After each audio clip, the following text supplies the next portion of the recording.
Poor rainfall has wrecked harvests here, leaving what was once Africa's breadbasket in dire need of help. Last month, government sent out an appeal for $86 million to feed the vulnerable. Hwange is in the Zambezi Valley, a drought-prone area. Villagers here have had to perennially contend with high temperatures and prolonged dry spells, which could be a feature for the next few years. The number one variable is climate change, particularly in southern Africa. We're dealing with El Nino. We're expecting even the next 2 years to be worse than last year. I think we had an unusually good harvest a few years ago, so this is a cyclical thing.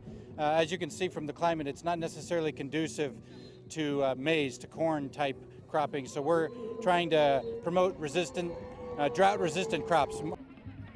At least 18,000 households, about a third of this district's population, are set to receive handouts between now and March, the peak of the lean spell. Both donor and government funds are being used to avert starvation, and those diverted funds, meant for other programs, have led to Zimbabwe's growth projections for this year being revised downwards from an initial 3.6% to 1.5%.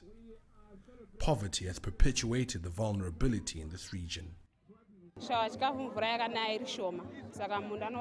I'm short of food because of the poor rains and also because I planted late. I don't have cows for plowing, so I do it by hand and it takes much longer and I end up planting late.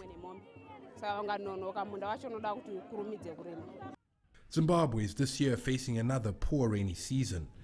The El Nino phenomenon will see the late onset of rains, with the season expected to be shorter than normal.